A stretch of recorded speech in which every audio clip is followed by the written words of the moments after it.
Hey, this is Steve in Dallas, Texas. It's Saturday morning, my friend, and you are listening to Light Talk. Hey, and this is Ellen calling in from the beautiful tropical island of St. Bart's, and you are listening to Light Talk.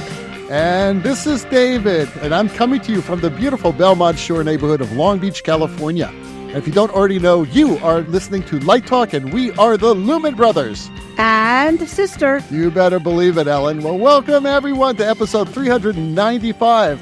And guess what? I am just back from opening Tristan and Isolde for the San Francisco Opera. It opened like 2 nights ago. And as I have told my brothers and sisters, that was probably one of the finest working experiences, creative synergy that I've ever been involved in. It was just amazing. I had absolutely the best lighting team. Matter of fact, all the teams were fantastic. The stage management, the stage hands, the follow spots. And I just want to give another quick shout out to Davida, Justin, Dan, and Maddie for being like really the best group of assistants I've ever had.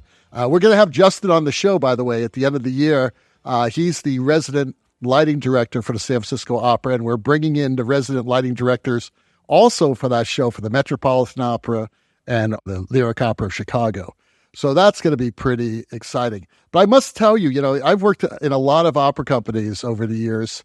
And this one had this incredible vibe to it. I just couldn't believe it. And Paul said the same thing, Paul Curran, the director, that it was so supportive. But I just want to give one shout out also to the general director of the opera company, Matthew Shilvak. He was there for almost every single rehearsal. And I must tell you, in all the years I've been doing opera, La Scala, Fenice, all those places, Royal Opera House, I've never seen a general director or artistic director there for the rehearsals, right? And he respected the creative process, just absolutely fabulous. So it's great to be back. And today we have a really special show because we have a guest. We have a wonderful guest today. So Ellen, why don't you tell our listeners a little bit about Michael? I'd love to. Our guest today is Michael Stiller, who identifies as an artist, designer, interactive technologist, and teacher whose career has spanned the worlds of dance, performance, architecture, and entertainment. Michael found his first métier in 1984, creating physical and projected artworks in New York's vibrant downtown dance and performance community. And in the 1990s, he embarked on a professional lighting design career that synthesizes these multidisciplinary interests into a practice focused on architecturally based experiential environments. His public space artworks and architectural lighting designs are represented in the corporate, exhibit, retail, hospitality, and municipal markets. His theatrical designs have been produced in dozens of international venues, from raw industrial spaces to classic opera houses, state theaters, arenas, and Broadway. His work for camera has appeared in major motion pictures and on network television. He will also be doing a solo session at LDI this year titled Breaking Rectangles, Let Your Digital Dreams Flee the Screen, which we can talk about a little later. So, Michael, welcome to Light Talk. It's great to have you here.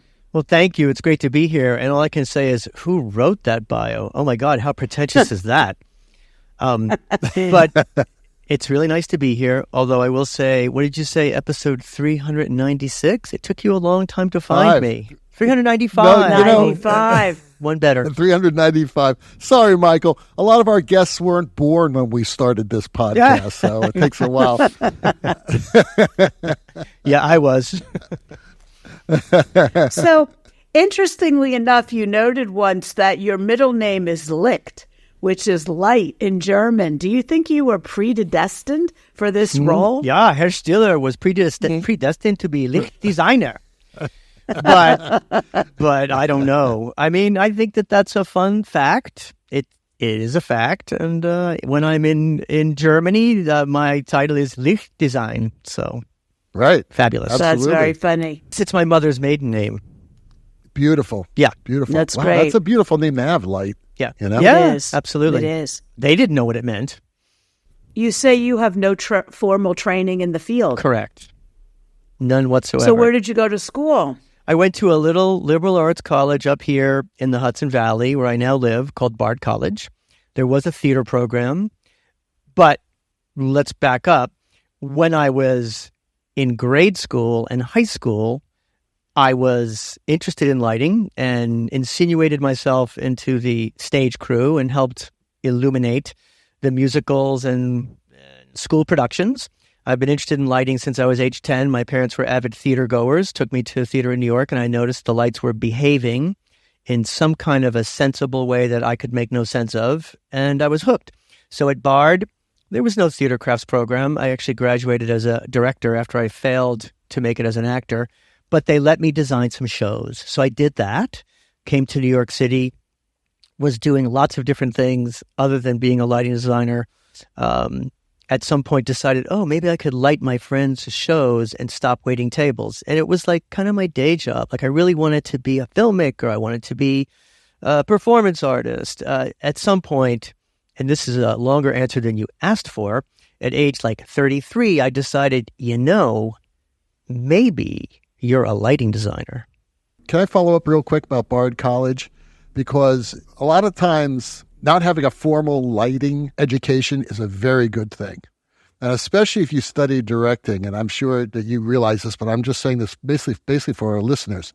I had a grad student when I first started teaching named Kenny Schutz.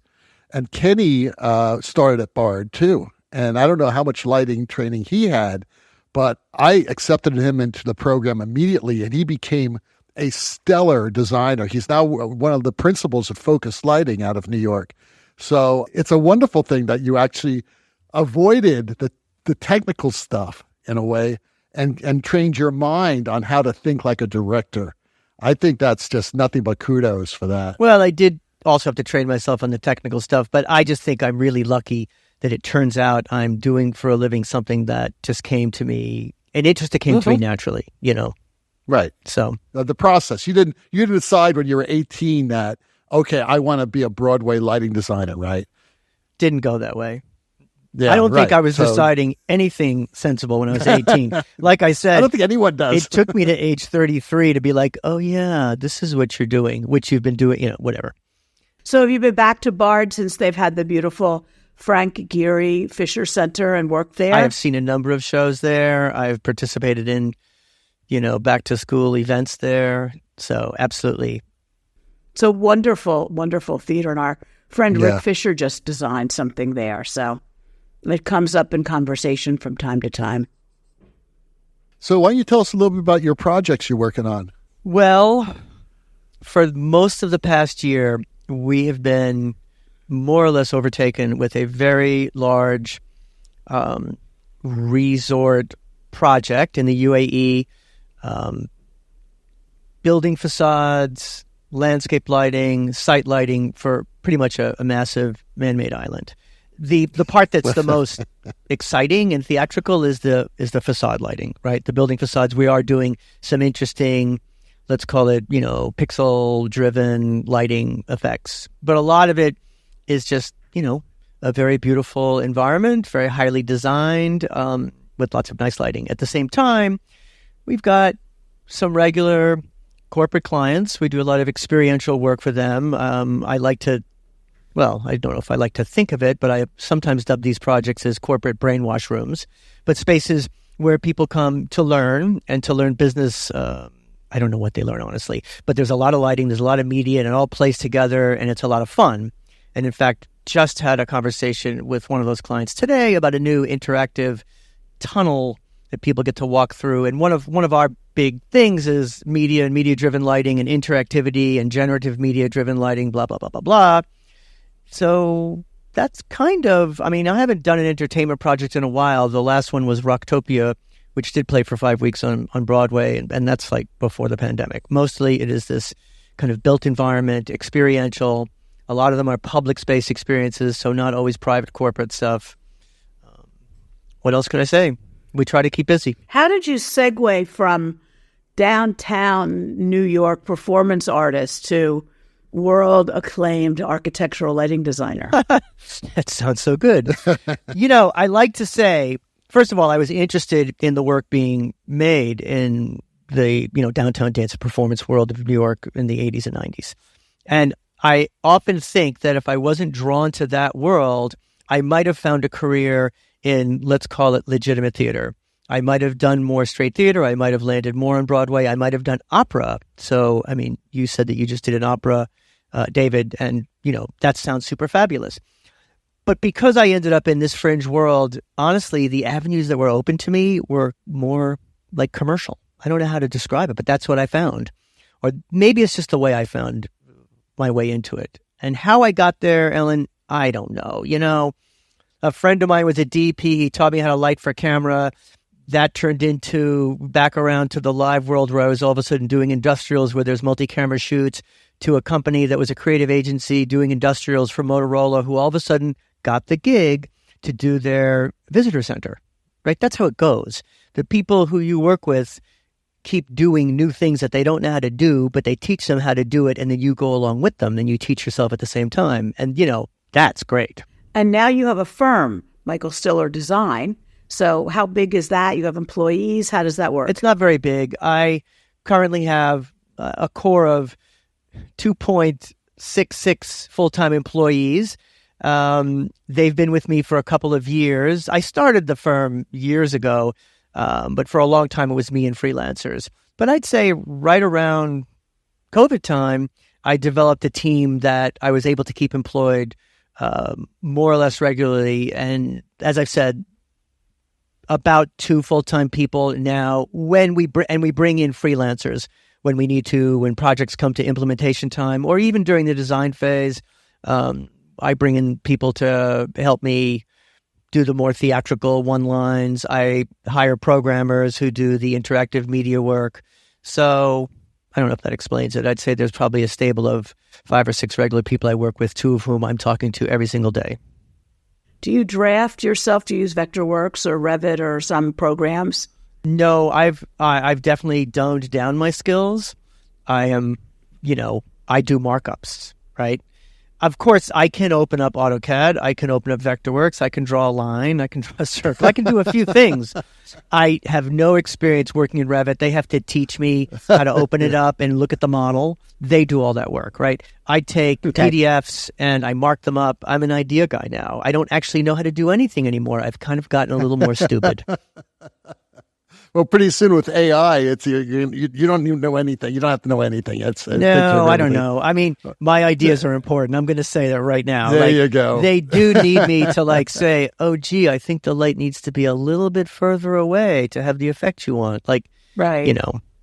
Okay. I want to talk about AI because I'm just so interested in how it's changing all these different areas of our industry.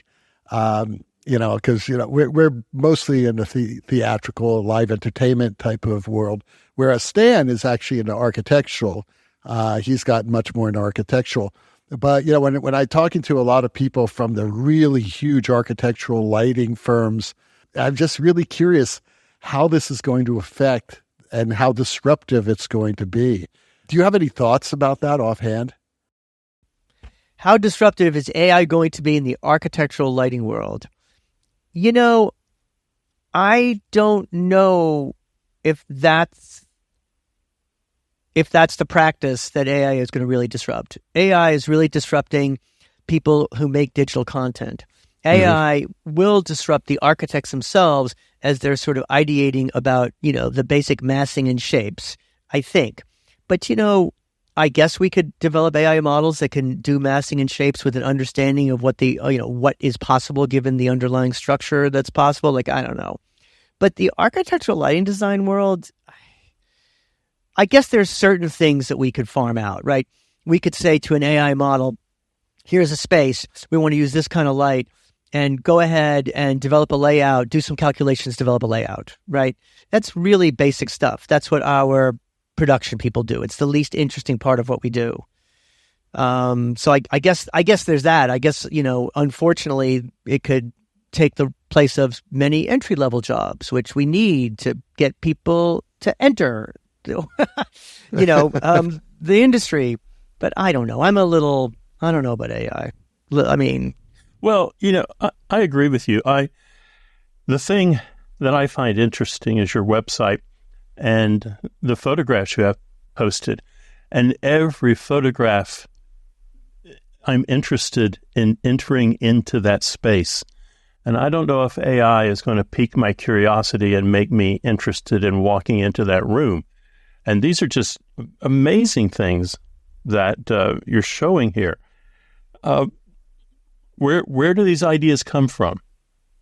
I think Stephen King, when asked that question, said Utica.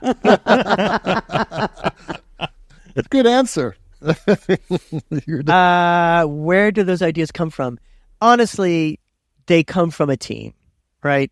Some of our best projects, all of our best projects, are projects that are developed with others, and so I think it takes more than one head to really refine things. Sometimes, like, our first most precious idea is the one we have to really be able to throw out. And when you're with a team, that's easier because they throw it out for you. So you're not asking me this, but there's an artist, maybe you've heard of him, Rafik Anadol. So he's been working with adversarial neural networks for a while to make digital art. And it's like a team. It's like two computers that say, no, that sucks, throw that out, let's do this. No, that sucks, let's throw that out, let's do this. And so to answer your question, I think the ideas come from a community of people working together. Sorry, that's not very funny, but I think it's true. No, it's well said. Right. It's well said. Can you talk a little bit more about what you mean by media-driven lighting and how you combine pixels and lumens? Yeah, I mean, look, this is not a new thing right now. I just want to say that because all the people who have been doing this for a while, I don't want them holding their head in their hands, if I come off as if I'm doing something that is so unusual. So it's been a while, and I'm going to shout out to an old company. I do this in a lot of my talks. Element Labs, one of the first people that came up with a lighting device that had granular control, so a tube that had a bunch of pixels in it that you could control with media. And ever since then, we learned about pixel mapping, which means taking a light. Oh, by the way, LED RGB technology also helped and was important because the pixels in your screen are RGB pixels. But we're just taking a light fixture and we're saying, you are a little window into this little part of the media. And you over here are a little window into that part of the media. And then we have made an array that is a very low-res display of sorts, and we just play media that is revealed through those windows in the form of lighting fixtures. So, did that make sense? Yes. I hope so. Yes, but not every architectural lighting designer defines their work as media-driven lighting. Not at all. So that's a little bit of our specialty, right? It's actually more commonly used in the entertainment world, right? Rock and roll. We've got media walls or lighting arrays that are driven by media servers, right? The whole media server driving your lighting thing, that's what it's about. The whole pixel mapping your lights with your Grand MA, that's the same thing. And you're right. This is becoming more and more of a thing in the architectural world, especially with building facades, but some interior environments as well. And usually the architectural lighting consultants, kind of have to they might ideate on where it is or what the shape of it is, but they have to bring in a subspecialist who might be more of a media person or a lighting systems integrator who does the work. But the lighting systems integrator may not really have the artistic vision. No offense to you integrators out there. We are probably one of the few lighting designers that say, hey, this is our jam. We not only understand it technically and can give you the media spec, but we have an idea as to how to make media that renders well on a very low-res surface, like a pixel-mapped building facade. So yeah, I mean, we're not the only ones, but we're the ones that wear it on our sleeve as loud as possible, I think. Right. And is it true that, you're talking about the project you're doing in the UAE, that if you're going to coin a style, that it's pretty flashy, it's more like a Vegas type of thing where bigger is better, more digital media is better. Can you comment about that type of style and that type of design? Well, first of all, I'm going to tell you that our client, and if I tell you who the client is, I'll have to kill you. So we're not going to go there. I'm not ready to die yet. So they are a big, they're a big Las Vegas entertainment and resort company. So that is kind of their DNA. And if you go to certain places, yes, Dubai, but also Macau, you'll see buildings that are just like, Times Square billboards. I'm going to tell you that what we're doing is a lot classier than that. We happen to be using a lighting fixture, a lighting fixture with a granular technology like pixel driven, made by a company that understands that their lighting can be driven by video, and they've done a good job making fixtures that respond well to video, blah, blah, blah. But we're not going to do RGBW. We're just going to do tunable white. We're not going to try to, we're going to try to do something that is very subtle and beautiful and, is not like a rock band screaming in your face, but more like a gentle blast of wind. So, and I think the area where we're working, by the way, it's not right in the middle of Dubai. It is one of these islands, and the piece we're working on, it's like the only big building around. So it's not like you're in the middle of Macau with all these other buildings to compete with. I was going to ask that question because, it's sort of like working for a church, like a Baptist church. And when I asked them, what their aesthetic is, and they said, we just want to be brighter than the church down the street. You're not getting that here, obviously, in this island, which sounds quite lovely, where you could do something subtle and artistic. Little secret, I'm not sure the owner knows exactly what the rig we're doing is capable of, and I'm hoping it's a nice surprise. So, and they don't say we paid extra for that. But I'm going to tell you, if you want to be the biggest and the brightest and the flashiest, I'll take the job. We need the money. I got people to feed on my payroll. But it is not my thing. I'm the guy who's let's just do dynamic white. Let's not always do color. Let's chill it out. That's my, What do you think of the sphere? I don't know enough about it. I honestly, one of my students asked me what the technology was, and I was like, well, I think it's got to be curvable video tiles. Now everyone who knows about the sphere is going to be like, wow, Stiller knows nothing. It's what do I think of it? We had some conversations. Artistically, what do you think about it? Not how it's built, but it's in Vegas. You're talking about the outside or the inside? Well, both. I'm just curious what you think about it. I think it depends on what you play on it. I mean, that's what it comes down to. So, not to mention a famous artist twice in the same show, but if Rafiq Anadol does a beautiful thing on the outside, I'm sure it's going to be a beautiful thing. But there's lots of people that are going to partly because this is what they can afford to put together, they're going to put up a screensaver that, is not that interesting. And I feel like that our visual environment is a little too cluttered with stuff that just makes noise. And I think the sphere could be that, but it doesn't have to be, and it depends on what you put on it. Has this always been your aesthetic? Except when a song is playing that I really like, and I really just want to flash the lights at people's eyes at the beat because it's the fucking best song I ever heard. So, no, you know what? I'm not always so restrained. I think there's a place for in your face. Oh, wow, that rhymed. Hey, a place for in your face. I think that's the title of this episode, A Place for In Your Face. A place for in your face. I guess with the sphere, I do wonder what they'll do with it. There's all these projection mapped experiences that are about artists, the Van Gogh experience. And, I find that to be a little wanting. But do I love Team Lab? I do. So am I a little bit of an art snob? Maybe. But I think there's a place for low culture and a place for in your face. And the sphere is just a piece of technology. I feel like the question you just asked me is what do you think about this barcode projector? And I'm like, I don't know. No, I don't know what projectors they use in there. I think it's all LED tiles. No. My point being, the sphere is like a projector. Yeah. It's like you asked me, you showed me a piece of gear, and you said, what do you think about this piece of gear? And I'm like, it's okay. I don't know. What are you going to do with it? No, that's not the question I meant to ask. The question I meant to ask is, what do you think of the artistic intent of the sphere? Just the movement that it created now, it sort of raised the bar in Vegas, I thought. I don't think you understood me.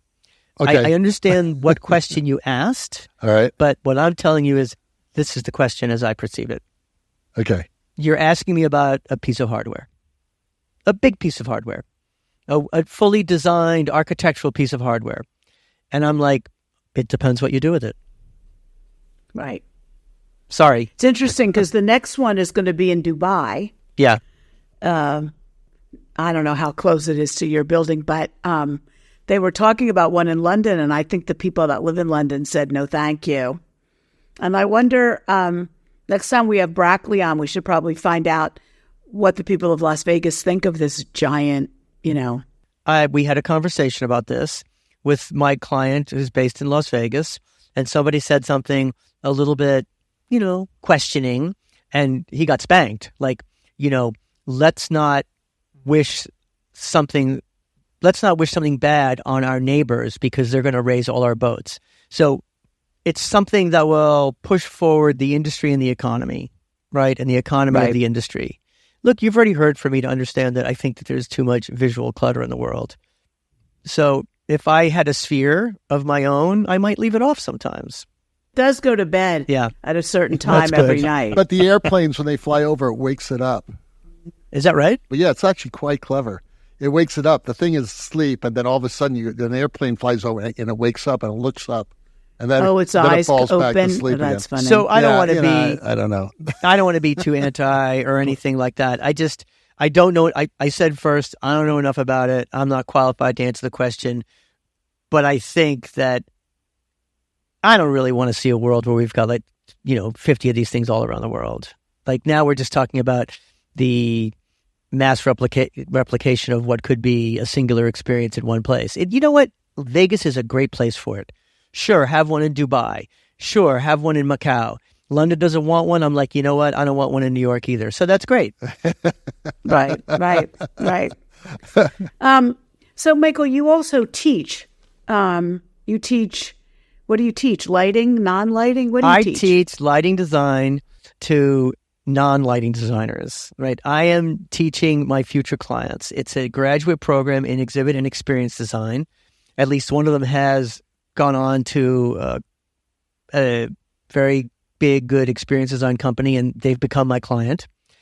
We do not try to make them lighting designers in one semester. We try to teach them about lighting so they understand what they need to know so that when they design when they make their physical designs, they do it in such a way as to hopefully get the effects, the lighting effects that they want. I talk about how light has physical properties. And, I just really want them to understand not from a technical point of view, although we do make them do technical documentation, but just, how it works. What does backlight do? What does front light do? How much space do we need for a light to spread to cover a surface that you want to cover? And, oh dear, how do we deal with the fact that there are people in the way casting shadows? Like this very basic ideation kind of I guess, work. I don't know if that answers Do you find that the architects you work with understand lighting? Some do, and some do not. Just like theater directors, right? Some way get it, and some don't. And film directors. It really depends.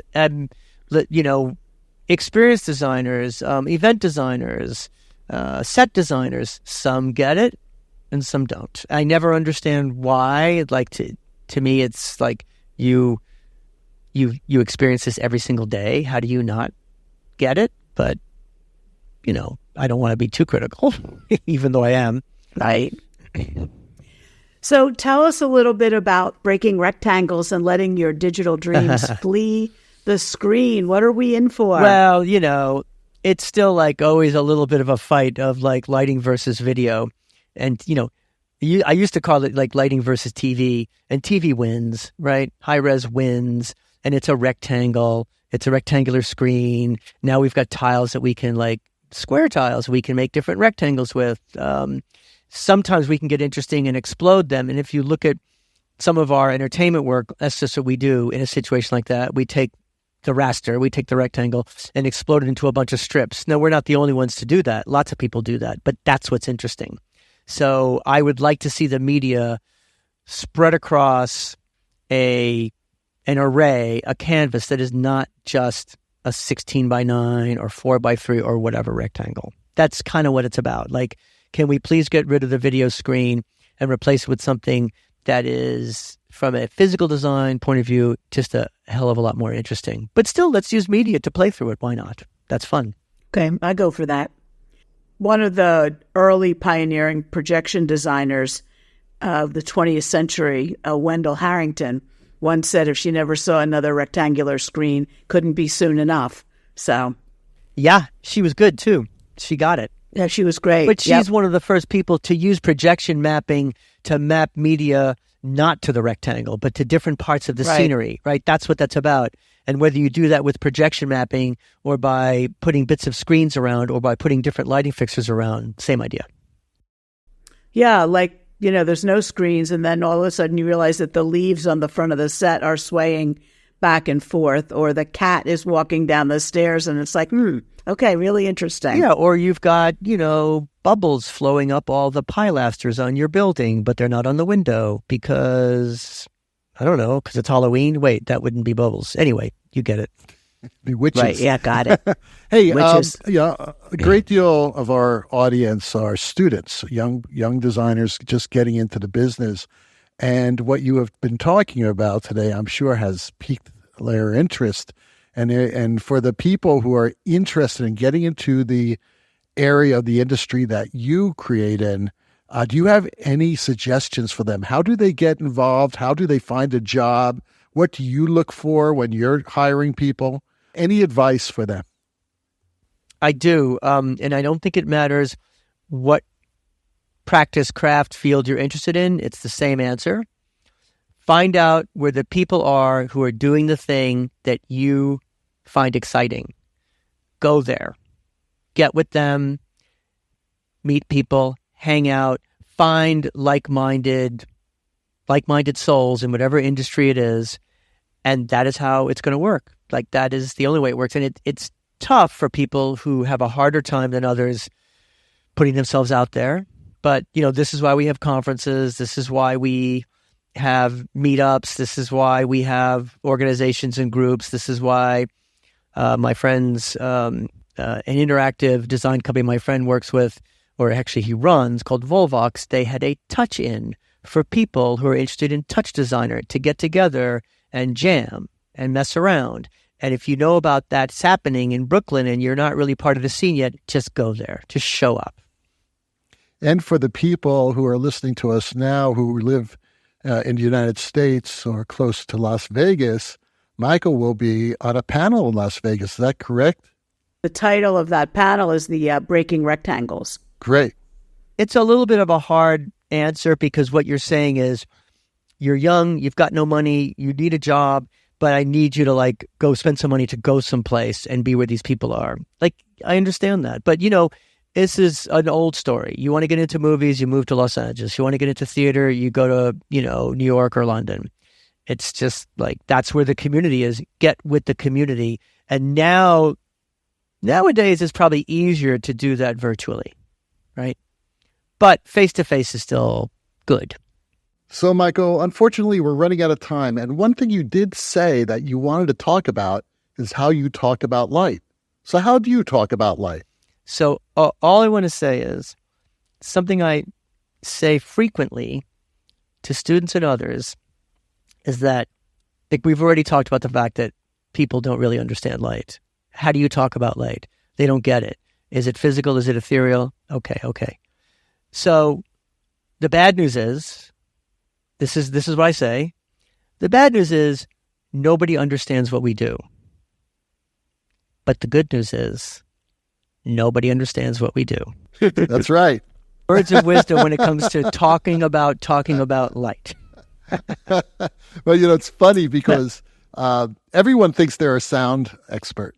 When you're doing a show, you're out in the audience, right? You're in the you're at the production table, and someone comes up to the table and they say, "God, I can't hear a thing." And I say, "Well, I'm the lighting designer, so the sound person's somewhere else." Everyone has an opinion when it comes to sound, but when it comes to light, not necessarily. Well, I feel bad for the sound people, and a pretty well-known sound designer I worked with said, the thing is, you guys do something beautiful, and people give you compliments. They only come to us when it sucks. Right. That's great. I could hear the guitar and the drums and the bass. Wow, good mix. No, they don't get that. That's awesome, man. Well, listen, Michael, thank you so much for being with us today. This has been a real pleasure, and we really haven't had anyone like you on the show before that is doing this type of specific work, and I think it's really fantastic. And the fact that you're a Bard College graduate, come on, man, that's awesome. That's great. So go Bard. What was the mascot at Bard? Do you remember what your mascot was? Oh, well, we had an X-rated version. I'm not going to tell you about that. But I just want to say thank you. I hope I didn't talk too much. I talk a lot. No, you talked awesome. It was awesome, man. And there's not much we have to cut out either, so that's great. Oh, shit. Oh, yeah, you can cut that out. You said fuck once, but I think that works. I think when you said the F word, that's going to work. I'll keep it in. If you don't like it, tell me later and I'll cut it out, all right? My father loved to curse, and as he would say, I come by it honestly. So. Great. Well, thanks again, Michael. That's funny. Good luck on your project. And we look forward to seeing you in Vegas. Yeah, we'll see you in Vegas, man. Yes. It'll be great. Well, the rocking sounds of the Luminoids tell us that once again you spent another morning listening to Light Talk. You can hear our show on just about every podcast site out there. Check out our website at lighttalk.org and be sure to follow us on Facebook and subscribe to our podcast. That way you will not miss a second of Light Talk insanity. No guarantee is offered regarding the accuracy of any statements or opinions made on this podcast. However, if you do decide to litigate, the Snoot Group with the legal team of Watson, Leitner, and Beam will defend us until our retirement funds are depleted. Light Talk is written and produced by the Lumen Brothers and Sister, coming to you from High Falls, New York, St. Bart's, Long Beach, and the Lone Star State. And be sure to join us next week when we talk about more lighting shenanigans and serve you double helping of our casserole of nonsense. Light Talk, broadcasting questionable lumen knowledge and humor around the world. We'll see you all next Saturday morning. Bye-bye from Light Talk. Bye-bye.